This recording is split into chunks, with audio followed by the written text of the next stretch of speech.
عاملين ايه يا حلوين يا مقطقطين؟ يا ترى انتوا سقعانين زيي ولا مش سقعانين؟ انا عن نفسي متلجة مرصرصة، وحياة ربنا الجو يا دهوتي يا خرش. المهم، واحدة النهاردة بتقولي ايه؟ بتقولي بصي يا نهى، حصلت حاجة فظيعة. قلت لها حصلت ايه؟ بس والنبي قبل ما اتكلم ايه، ما تنسوش اللايك اللايك اللايك، واللي مشتركش في القناة يشترك في القناة، عشان انا بفتح كل يوم او يوم ويوم لايف، وتخشوا تعالوا نوروني وشرفوني وكتروني حلوين، واحضروا معايا اللايف على قلبي احلى من عسل. ومستنياكوا يا روح قلبي يوميات او مسلم ودهب. تعالوا بقى نرجع للايه اللي انا كنت بقوله لكم. صاحبتي دي عندها ايه؟ عندها بغبغان، وهي مامتها عندها ايه؟ بغبغان. ولسه مامتها متوفية قريب. فكل شوية بتقولي أول مرة رحت كنت رايحة أنا والولاد نقرا الفاتحة لماما في المقابر وكده، وخدنا بعضنا ومشينا. بتقولي تاني مرة كنا رايحين وكنا واخدين البغبغان معانا في العربية.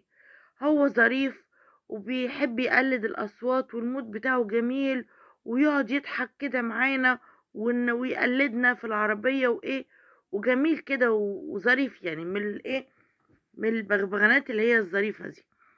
تمام. المهم أول ما دخلت الإيه عند المقبرة عند والدتها، فضل إيه يبص كده بصات كده غريبة من هنا ومن هنا، وفضل يعني ايه مش طبيعي، في حاجة، مش هو مش عارف يتكلم ومش عارف يفسر، بس عمال ايه عمال يبرق وعمال يستغرب وش كده من ايه من نفسه، من اقل حاجة يقعد ايه يقعد يهز في راسه كده. فالمهم ايه مام يعني صاحبتي دي قالت لابنها ايه، قالت له خد البغبغان وابعد بعيد شوية كده. فراح بعد بعيد، فقعد يعمل ازاي، آه آه آه، فضل فضل يعمل كده.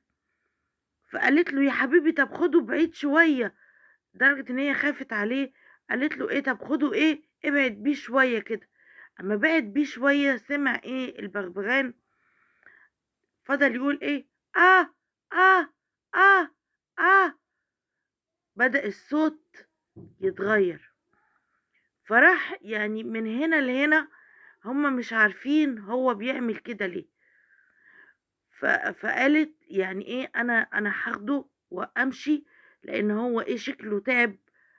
يعني خافت عليه. فالمهم ايه خدته وقالت ايه خلاص انا قريت الفاتحة ايه لماما وايه ويلا بينا وهاتوا البغبغان ويلا ايه يطلعوا على العربية. فوهي ماشية فضلت ايه تستغرب هو البغبغان عمل كده ليه.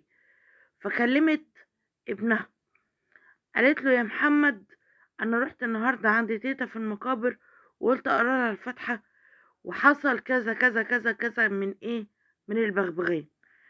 محمد استغرب برضو من كلام مامته، راح واخد البغبغان محمد وراح المقابر. فسمع فعلا البغبغان قعد ايه يلقي الاصوات دي، يصرخ الصريخ باستمرار، وبعد كده يبعد شوية بعيد ويصرخ صريخ متقطع والكلام دوت. المهم محمد راح فين؟ راح عند الشيخ. قال له يا سيدنا الشيخ، قال له ايه، قال له يا سيدنا الشيخ انا ايه اللي خدت البغبغان ورحت عشان ازور المقبرة بتاعت جدتي ونقرا لها الفاتحة. البغبغان فضل يعمل ويعمل الأصوات دي، صريخ كامل، وبعدين قعد يصرخ صريخ متقطع. قال له البغبغان دوت دوره ايه؟ قال له دوره ان هو بيقلد الاصوات. قال له هو سامع الناس اللي تحت في المقبرة، وهو الوحيد اللي سامعهم وبيقلد اصواتهم، وبيقلد اصواتهم. فيا سبحانك يا رب. يعني فعلا انا كنت اسمع كده برضو زمان، يقولك مثلا ايه الحيوانات واللي هي الحيوانات بقى باكملها هما اللي بيسمعوا الاصوات اللي زي دي. حتى برضو يعني حتى برضو الرسول عليه الصلاة والسلام برضو خبرنا بالموضوع دوت وقال لنا، بس انا ما كنتش اعرف ان لقيتها بقى بتتصل بيا وبتقول لي يا نوع ده حصل كذا كذا كذا كذا كذا. والله العظيم يا اخواتي، والله انا عن نفسي انا دمي هرب، انا دمي هرب. بس انا مش بقول لكم عشان دمكم يهرب، لا اكيد انا عارفه انا بكلم قلب الاسد كده وناس شجاعه مش خايبه زيي. يلا، يا رب اكون فدتكم بحاجه جديده وحاجه مفيده نتعلم منها.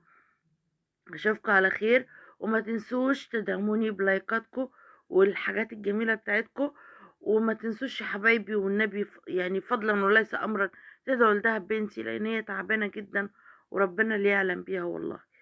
يلا حبايب قلبي، تصبحوا على خير. باي باي.